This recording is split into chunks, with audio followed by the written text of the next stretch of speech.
우리 예수님께서 생존에 계실 때 많은 사람들이 예수님께 와서 질문을 하곤 했습니다. 바리새인들은 자기들이 직접 나타나지 않고 사람들을 보내서 어려운 질문을 하기도 했었죠.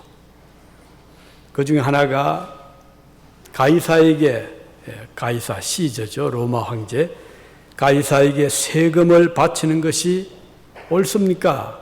아니면 바치지 않는 것이 옳습니까? 이렇게 질문을 했습니다. 이 질문은 별것 아닌 것처럼 보이지만 사실은 매우 답하기 어려운 곤란한 질문이었죠. 왜냐하면 세금을 내야 된다고 하면 유대인들이 엄청난 비난을 할 것이기 때문입니다. 왜냐하면 나라를 팔아먹고 로마 당국에 아부하는 그런 사람이다, 매국노다, 이런 욕을 먹게 되는 것이고, 그 반대로 세금을 내지 마라 라고 말씀을 하신다면 이것은 로마를 대적하는 국가적인 반란을 일으키는 선동을 하는 자다, 또 이렇게 또 비난을 할 것이기 때문입니다. 어려운 질문을 받으시고 우리 예수님은 아주 놀라운 대답을 하셨죠. 대답하시기 전에 우리 주님은 먼저 세금을 낼 때 어떤 돈을 내느냐, 바치느냐, 로마의 화폐를 가져와 보라, 이렇게 말씀하셨습니다. 그래서 질문했던 사람이 이제 로마의 그 동전, 화폐를 가지고 예수님께 왔죠. 우리 예수님께서 그 화폐를 보시면서, 자, 여기에 형상과 글, 이제 이 동전에 찍혀 있는 그 형상, 그리고 글, 이것이 누구의 것이냐, 이렇게 질문을 하셨습니다. 그러니까, 그 가이사 황제가 아닙니까? 가이사의 것입니다, 이렇게 대답을 했죠. 이 말을 들은 예수님께서 대답을 하십니다. 가이사의 것은 가이사에게, 하나님의 것은 하나님께 바치라, 이렇게 말씀하신 것이죠. 이 주님의 대답을 듣고 질문했던 사람들이 할 말을 잊어버린 거예요. 아무도 그 주님의 대답을 책을 잡을 수 없는 대답을 하신 것이거든요. 자, 이런 또 소문이 막 이제 퍼지죠. 저 바리새인들이 예수님께 어려운 질문을 했는데 꼼짝 못하도록 답을 하셨다, 그런 소문이 났습니다. 그랬더니 또 이번에는 또 다른 문제를 가지고 바리새인들이 예수님께 찾아왔죠. 와서 질문합니다. 당신이 전 말하는 그 하나님의 나라가 언제 임하느냐? 언제 임합니까? 이렇게 질문을 했습니다. 이 질문은 또 역시 호기심을 자아내는 질문이었잖아요. 그리고 대답하기 쉽지 않습니다. 만일 주님께서 이 질문에 대답을 하지 못한다면 그들은 필경 예수님에 대해서 비난을 할 것이죠. 우리 질문에 답도 못했다, 이런 비난을 할 것입니다. 자기들의 질문에 대답도 못하는 자가 어떻게 그리스도가 될 수 있겠느냐, 이런 또 비난을 하겠죠. 또 만일에 예수님께서 하나님 나라는 아무 때에 온다, 이렇게 날짜를 지명한다면 이게 또 올무가 될 수 있잖아요. 그래서 사람들은 빈정될 수 있을 것입니다. 그래서 우리 예수님은 이 진퇴양난의 그 질문을 받으시고도 주님은 조금도 당황하지 않으셨습니다. 그들의 선하지 못한 질문의 의도를 예수님은 이미 알고 계셨죠. 그들이 주님의 대답을 악용하지 못하도록 말씀을 하시면서도 아주 중요한 진리를 오늘 또 말씀해 주셨습니다. 주님께서 이 질문에 대하여 하나님 나라가 언제 임합니까? 하는 질문에 대해서 대답을 하셨는데 이 대답은 두 가지 대답이었죠. 하나는 20절이었습니다. 하나는 17절이었죠. 17장 20절이죠. 하나님의 나라는 볼 수 있게 임하는 것이 아니다. 첫 번째 대답이셨어요. 두 번째 대답은 21절이었죠. 또 하나님 나라는 여기 있다 저기 있다고도 못하리니 하나님 나라는 너희 안에 있느니라. 이렇게 두 가지로 대답을 해 주신 것입니다. 하나는 하나님 나라는 눈으로 볼 수 있게 임하는 것이 아니다. 두 번째는 그 하나님 나라는 너희 안에 임하는 것이다. 이렇게 대답을 해 주신 것입니다. 이 예수님의 대답 안에는 하나님 나라가 어떤 것인가에 대해서 아주 중요한 진리를 풀어주는 그 열쇠가 들어있는 대답이었습니다. 그리고 이 하나님 나라는 이 세상의 어떤 나라와는 다르다. 너희들이 생각하는 그런 나라가 아니라는 것을 보여주신 대답이었습니다. 이 하나님 나라에 대해서 지금까지 많은 사람들이 생각을 하고 해왔죠.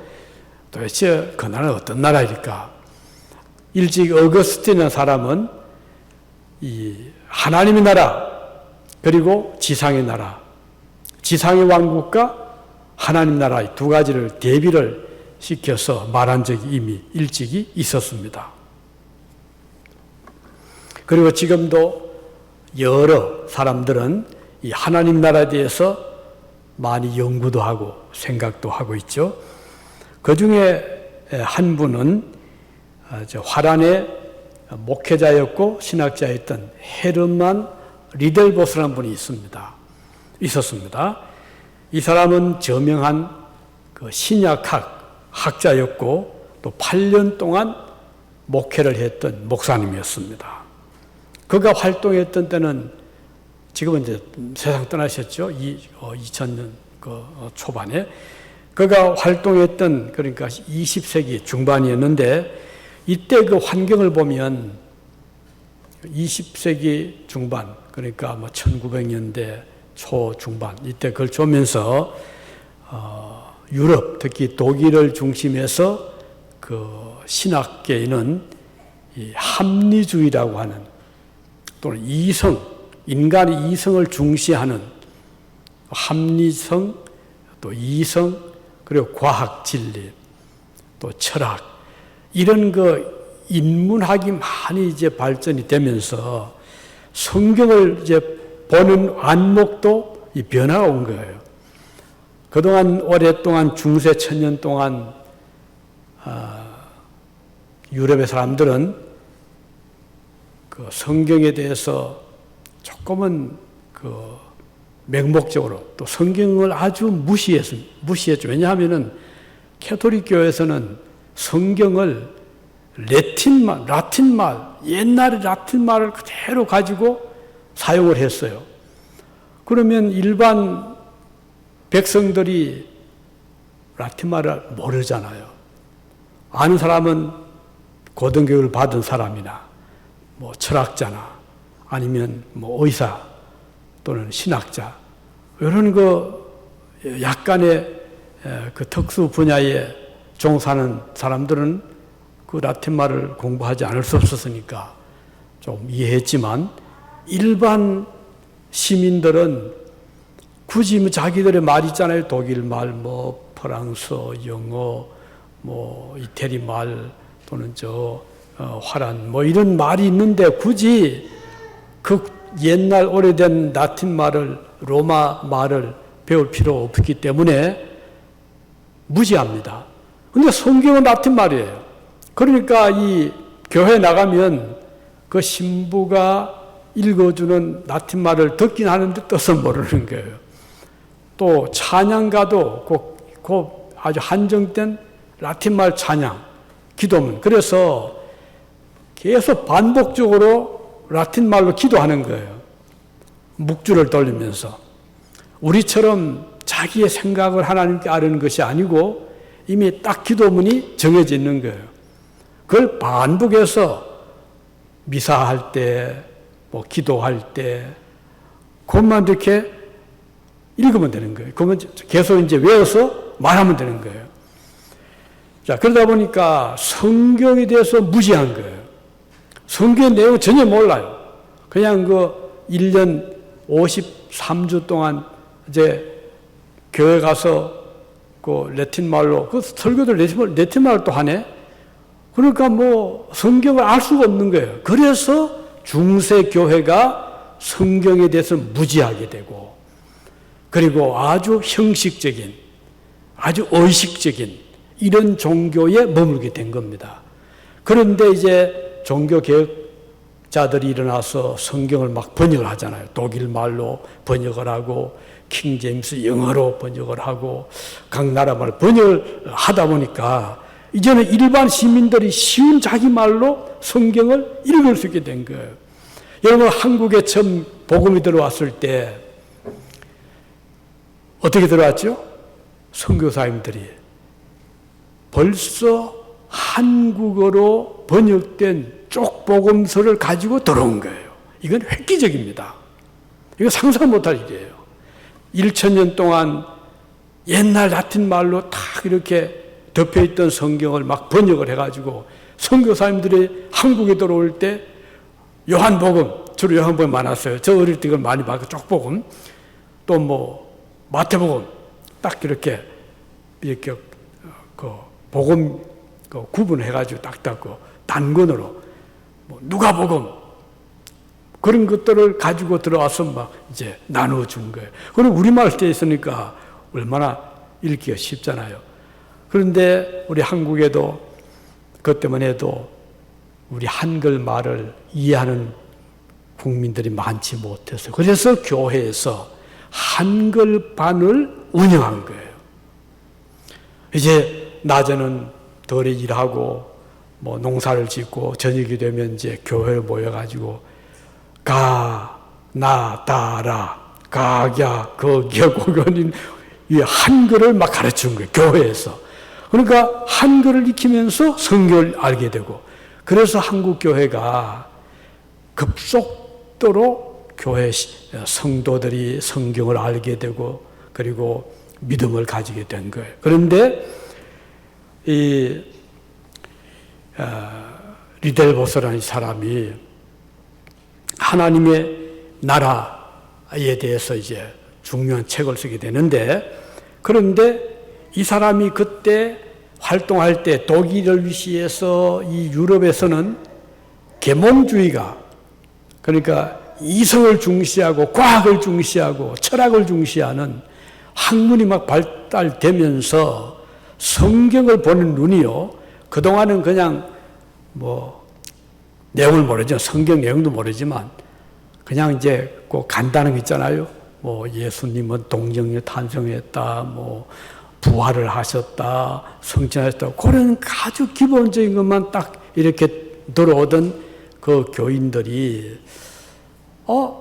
과학을 통해 보니까 옛날 같으면은 병이 오면은 이건 하나님 버리니까 기도하면 낫는다 해서 기도하던 사람들이 의학이 발달되고 과학이 발달되면서 병이라는 것은 바이러스라든지 병원균에 의해서 전염이 된다. 그것만 딱 막으면 병이 오지 않는 거예요. 그러니까 이건 세계다 해가지고는 과학을 신뢰하게 된 거예요. 옛날에는 이 태양이 지구를 돈다고 생각했는데 이것이 바뀌잖아요. 그게 아니고 지구가 태양을 돈다게 되니까 이거 어떻게 된 거야? 그래서 성경보다는 과학을 더 의지하게 된 거예요. 과학이 더 진리처럼 보인 거예요. 그러니까 교회에서 설교할 때도 이거 성경을 다시 봐야 된다.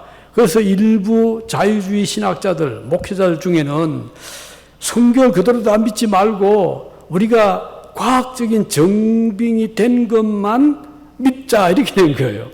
그러면 부활, 글쎄 그 부활이 있을 수 있나? 과학적으로 맞나 이게? 그리고 물로 포도주 만든 거 이것도 좀 믿기가 좀 곤란한데, 이스라엘 백성이 애굽에서 나와서 홍해 바다를 건너갔다, 글쎄 그게 사실일까? 이렇게 의심하게 된 거예요. 이거 아주 중대한 도전이죠. 이렇게 되다 보니까 성경은 막 해석을 엉뚱히 하는 거예요.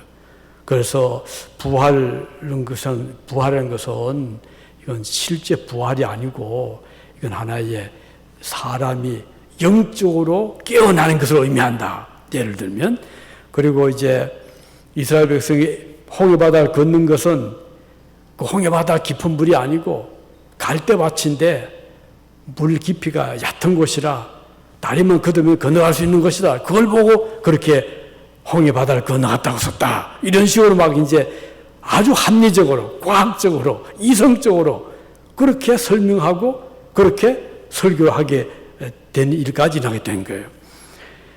그러니까 기독교 신앙이 막 흔들게 된 거죠. 이건 사실이 아니거든요.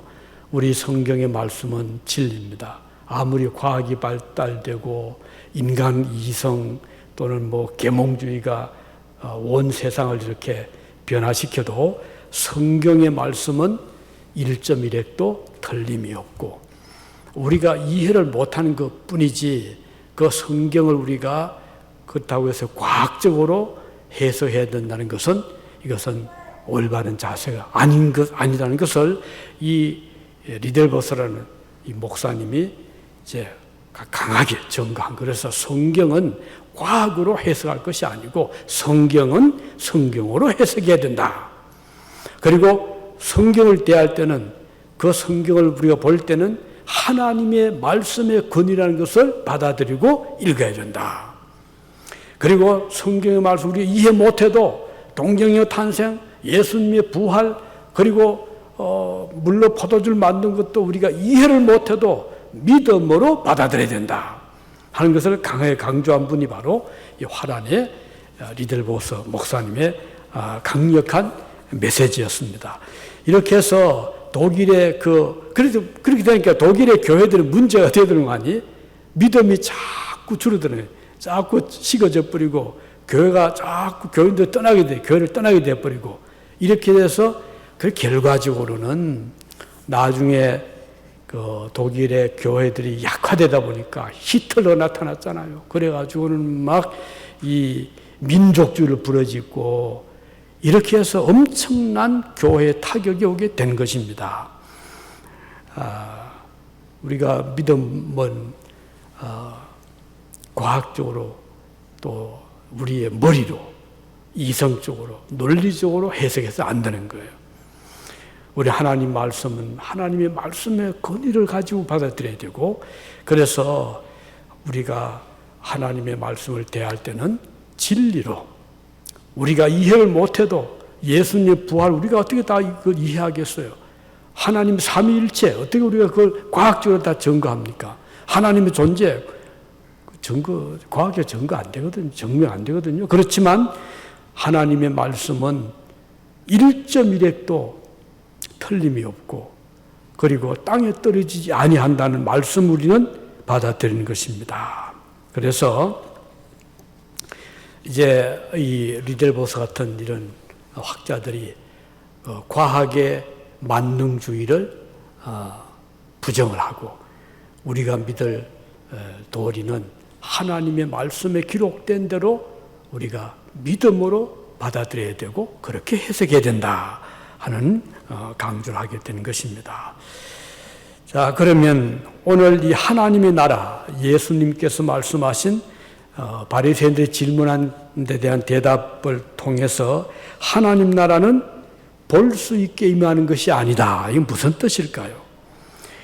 예수님이 사셨던 당시 유대 나라는 식민국가였거든요. 로마가 지배하고 있었고 총독 빌라도가 그 유대 나라를 통치했잖아요.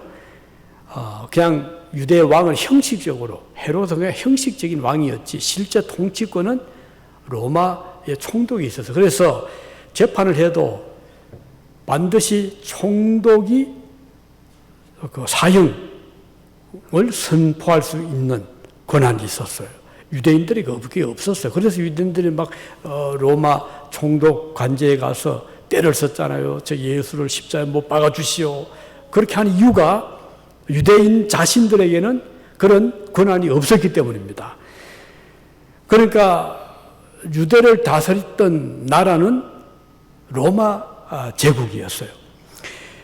그런데 이 로마 제국은 그 이후에도 1000년 동안 유럽을 지배했잖아요. 1000년 동안을. 그래서 로마의 흔적들이 참 많은데, 그런데 하나님 역사 보세요. 로마가 계속 지배하는데 복음을 전거해야 되잖아요. 그 바울은 아시아 쪽으로 복음을 전하려고 했어요. 그런데 하나님께서 바울에게 꿈에 나타나서 우리 쪽으로 와서 복음을 전달하려고 유럽에 사람이 막 요청을 했잖아요. 그래서 바울이 이제 잠이 깨서 이상하다. 나는 아시아 쪽으로 전도하고 싶은데 왜 꿈에 나를 저 갈라디아 쪽으로 오게 하는가 해서 이제 그쪽으로 방향을 돌렸잖아요.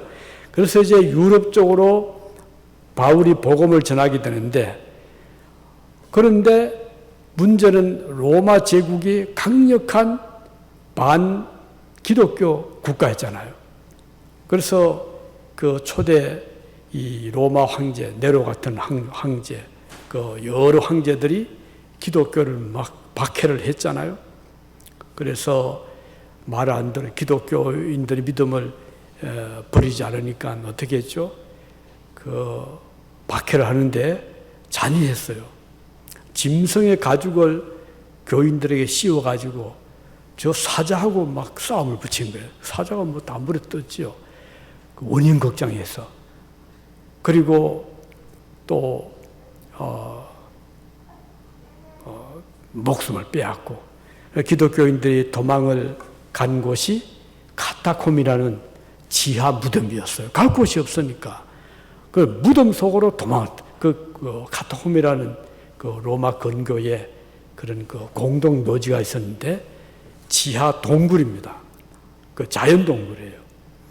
그런데 그 동굴에다가 사람을 버리는 곳에 기독교인들이 거리 도망을 간 거예요. 아무 다 죽으니까. 들어가니까 햇빛도 못 보잖아요. 먹을 것도 없잖아요. 그러니까 안에 숨어 있다가 밤이 되면 그 중에 이제 좀 몸이 빠른 청년들이 가만히 그 굴을 빠져나와서 음식을 가지고 들어가고 필요한 것을 가지고 들어가고 이렇게 해서 그 카타콤 지하 무덤 속에서 그들이 믿음을 지키면서 그 안에는 또 어떤 곳에 들어가면요 조금 넓은 또 그런 터가 있더라고요. 거기서 모여가지고 안식일 주일 예배를 드리고 거기서 모여서 아이에게 유아세례를 주고 그렇게 해서 그 카타콤에서 기독교인들이 믿음을 지킨 거예요. 그런데 하나님 역사하셨잖아요. 황제가 예수님을 영접하게 된 거예요. 이건 큰 변화죠. 물론 그 과정을 보면 이제 그 전쟁터에서 그 십자가 깃발을 들고 싸워라 그런 이제 그 일화들이 있습니다. 그래서 황제가 기독교인이 되고 그리고는 황제가 권한이 있으니까 전 로마의 공무원들, 로마 시민들은 기독교로 개종을 해라 이렇게 된 거예요. 그래서 모든 그 로마의 공무원들이 기독교인들로 이제 개종을 하고 그리고는 전 세계가 기독교 국가가 된 겁니다. 그래서 독일도 그렇죠. 프랑스, 뭐 이태리 말할 것도 없고, 다음 뭐 영국, 오스트리아, 스페인, 뭐 하도 온 나라가 이제 기독교 나라로 바뀐 그런 역사가 일어나게 된 것입니다.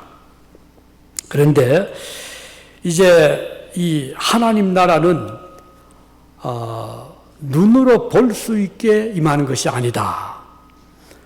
이것이 바로 바리새인들이 생각했던 하나님 나라와 예수님께서 하신 하나님 나라의 의미가 다른 것입니다.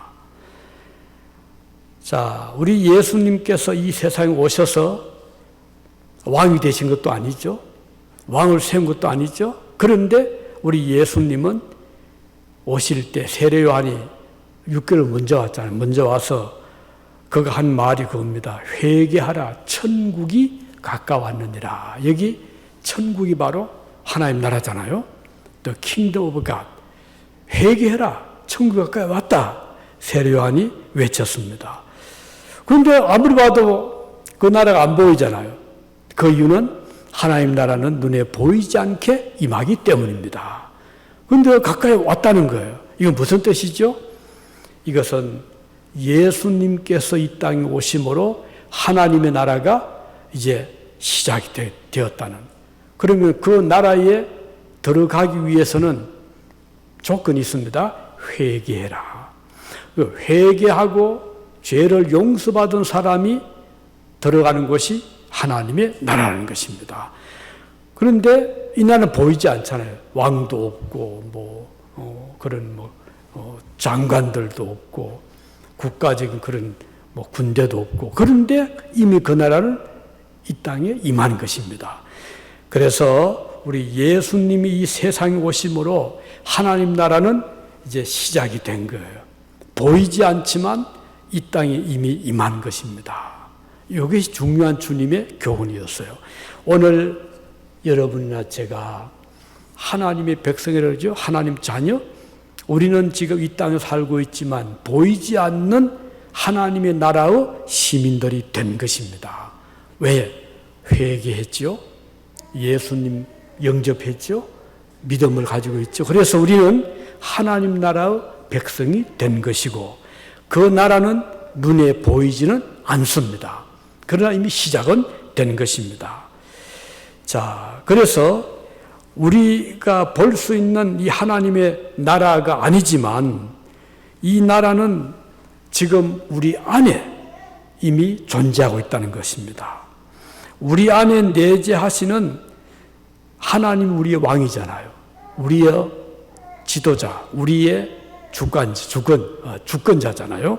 그래서 그 하나님께서는 성령님을 우리에게 보내주셔서 우리 안에 거하게 하시고, 아침, 저녁, 시도 때도 없이 하나님의 성령께서 여러분들을 인도하시고 보호하시고 지키고 계시는 것입니다. 우리를 인도하시는 그분은 하나님의 영이십니다.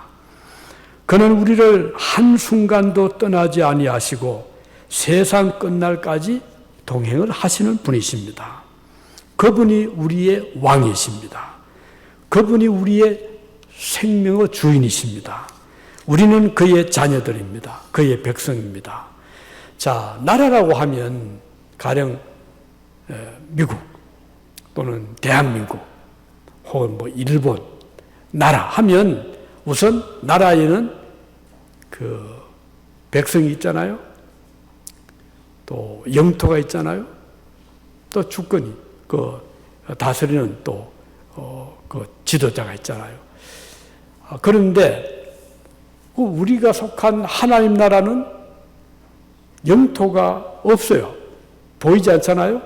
그렇지만 우리를 인도하시는 분은 하나님, 우리의 왕이시죠. 그리고 우리를 보호하시는 하나님. 그래서 국가는 자기 국민을 지키기 위해서 얼마나 애를 쓰잖아요. 예를 들면 지금 코로나 터지니까 미국만 해도 백신을 막 그저 공짜로만 막 맞춰주잖아요. 살려야 되니까. 또 나라를 보호하기 위해서 군대를 지금 보유하고 있잖아요. 지금도 태평양 저 미국의 군함들과 중국의 군함들이 지금 저 태평양에서 남중국 해에서 지금 대치를 하고 있는 소문이 계속 지금 들려오고 있잖아요. 자, 국가를 보호하기 위해서 군대를 세우고 또 여러 가지 보호 장치를 하고 또 지금 어려울 때니까 막 지금 돈을 풀어서 좀 도우고 있잖아요. 이 국가가 있기 때문에 이렇게 되는 것이죠. 그러면 우리가 하나님의 백성이라고 하면 우리는 어떤 그러면 이런 혜택을 받고 있습니까? 눈에 보이지 않지만 하나님의 자녀로서 받는 혜택은 우선 하나님의 보호하심이 있습니다. 왜? 우리를 사탄이 계속 공격을 하거든요. 우리를 믿음을 뺏기 위해서, 우리를 죄 가운데서 멸망되게 하기 위해서 사탄은 아담, 하와 이후로 지금까지 계속 백성들을 공격을 합니다. 그런데 하나님께서 어떻게 했죠? 여인의 후손이 뱀의 머리를 상하게 한다. 여인의 후손은 예수 그리스도, 뱀은 사탄. 그러니까 예수 그리스도께서 십자가로 저 사탄의 머리를 딱 찍어가지고 꼼짝 못하게 해서, 물론 꼬리는 아직 남아가지고 막 괴롭히긴 하지만 그건 별거 아닙니다. 사탄이 아무리 지금 하나님 백성들을 공격을 하고 넘어뜨리려고 역사하지만 하나님이 승리하신 분이기 때문에, 그래서 하나님 나라 백성은 우리 하나님께서 지금도 보호하고 계십니다. 여호와의 군대가 있죠. 천사들을 보내시고 하나님의 성령께서 지켜보호하시고, 그리고 또 어떻게 하죠? 하나님의 백성들을 위해 하나님이 공급을 하십니다. 무엇을요? 생명의 양식, 하나님의 말씀, 성령의 역사 해서 그의 백성을 보호하고 계시는 것입니다. 그리고 우리를 공격하는 세력들을 막아주시죠.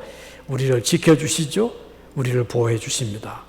악의 세력들을 하나님이 다 막아주십니다. 왜? 우리는 하나님의 백성들이기 때문입니다.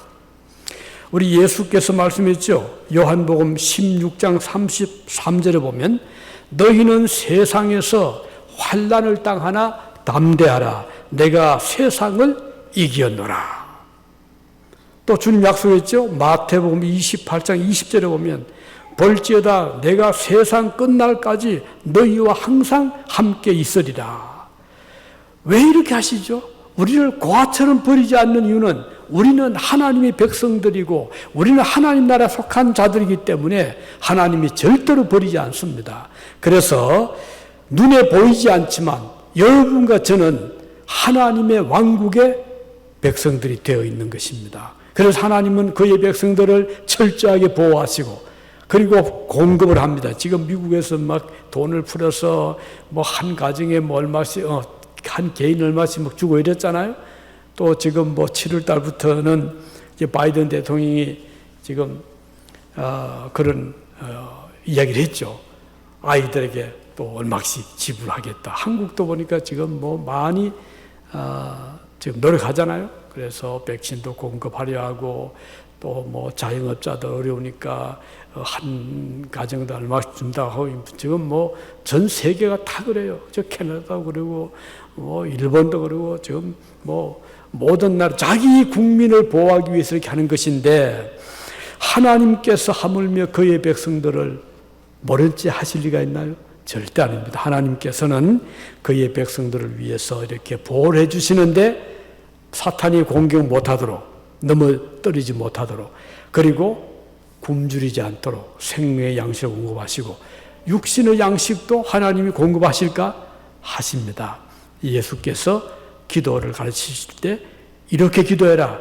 일용할 양식을 주옵시고 그 기도 가르쳤죠. 그러면 우리 그리스도인들은 일용할 양식, 매일매일 먹는 양식을 예수님께서 주신다고 우리는 그래서 믿는 겁니다. 우리는 믿음이 없을 때는 내가 열심히 일해서 내가 직장 다녀서 사업해서 그래서 가족을 먹여 살리고 내가 산다 이렇게 생각을 하는 건 뭐 당연하죠. 하지만 우리 그리스도인들은 거기에 그치지 않고 우리가 하루하루 일할 수 있는 것을 하나님의 은혜로 건강 주신 하나님, 지혜 주신 하나님, 능력 주신 하나님, 그래서 하나님의 은혜로 우리가 일도 하고 하나님의 은총을 우리가 매일같이 먹고 살고 있습니다. 그뿐 아니죠. 공기를 누가 줍니까? 우리가 만들었습니까? 산소를 누가 주셨습니까? 하나님 주신 거잖아요. 산소 주시죠. 마실 물 누가 만들었어요? 누가 저 넓은 바다, 저 호수, 저 강, 지하수 누가 만들었습니까? 우리가 만들었습니까? 하나님이 주신 것입니다. 비를 이번 저 비가 너무 감사했는데 비를 누가 주십니까? 하나님께서 비를 주신 거예요. 그런데도 불구하고 만일 우리가 그 하나님을 인정하지 않는다면 이건 보통 문제 아니죠. 우리가 하나님의 자녀로서 다른 점은요, 믿지 않는 자들은 그걸 몰라요. 뭐 과학적인 증거 안 돼도 몰라. 그럼 믿는 우리 그리스도인들은 확실히 아는 것입니다. 천지 만물의 그 시작을 알고 진행을 알고 우리가 하루하루 살아가는 것은 하나님의 은혜이라는 것을 우리는 아는 것입니다. 그래서 우리는 담대하고 그리고 두려움 없이 이 세상을 살아갈 수 있는 것입니다. 더구나 요즘에 그 인종차별 문제로 많이 많잖아요. 흑인의 생명은 중요하다. 요즘은 아시아인들의 위협을 받고, 그런데 저는 기도하면서 하나님 우리를 도와주십시오. 하나님은 모든 백성들의 아버지십니다. 그러니까 거기는 뭐 흑인도 들어가고 또 우리 저 아시아인도 들어가고 또 저 백인도 들어가고, 우리 아버지는 한 분이 하나님이거든요.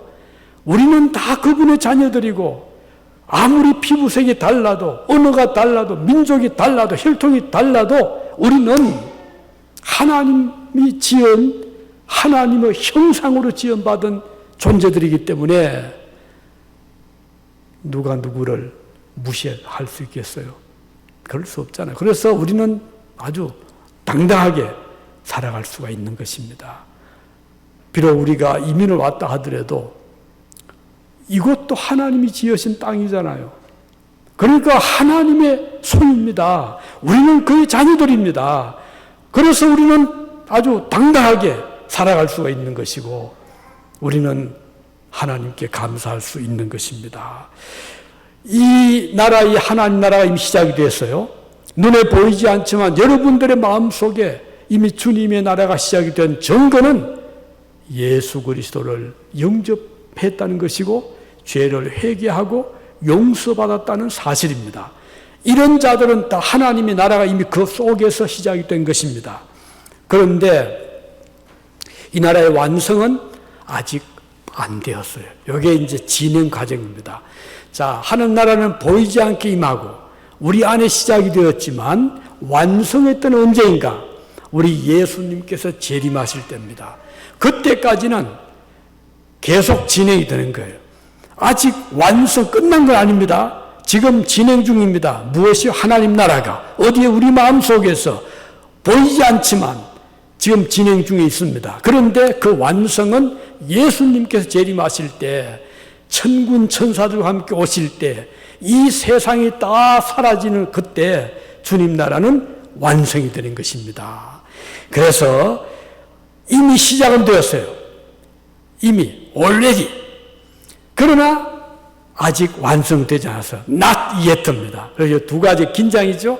이미 시작은 되었지만 아직은 완성되지 않아서, 이 두 가지가 그러면 어떻게 되는 거냐? 이것은 조화를 이룬 겁니다. 이것은 멋진 한 하모니를 이루고 있는 거예요. 시작을 했지만 마침 뭐 같은 거는 이스라엘 백성들이 애굽에서 나왔죠. 애굽에서 나와서 이제 가나안 땅으로 가는데 아직 들어가지는 못했지만 더 이상 애굽인들의 종은 아닙니다. 더 이상 애굽에 속한 자들이 아닙니다. 거기서 나왔어요. 거기서 탈출했어요. 엑스도스 했어요. 그러면 이제부터는 지금 진행 중입니다. 하나님 나라 백성으로서 지금 40년 동안 광야길을 진행 중입니다. 마찬가지로 오늘 여러분과 저는 이제는 나왔습니다. 전에 믿지 하나님 알지 못했을 때, 우리가 어디서 왔는지 몰랐을 때 이제는 알게 되었잖아요. 이제는 그들과 세상과 구별이 되었잖아요. 이제는 여러분들은 세상에 속한 자들이 아닙니다. 마귀의 종들이 아닙니다. 이제는 그곳에서 탈출했고 자유민이 되었고 해방이 되었습니다. 그래서 이제 우리는 주님 나라의 백성이 된 거예요. 이제 우리를 지배하시는 분은 우리 속에 계시는 하나님의 성령, 우리 아버지 하나님, 우리 예수님께서 우리를 지금 인도하고 계시고 다스리고 계시고 지배하고 계십니다. 우리는 그의 백성이 되었습니다. 그렇지만 완성은 안 됐기 때문에 아직까지 우리는 조금 불안전합니다. 그래서 우리는 아직까지 좀 마음의 슬픔도 겪어야 되고 병도 들기도 하고 실패하기도 하고 걱정 염려하기도 하는 이유는 아직은 100% 완성된 나라에 들어가지 않았기 때문에.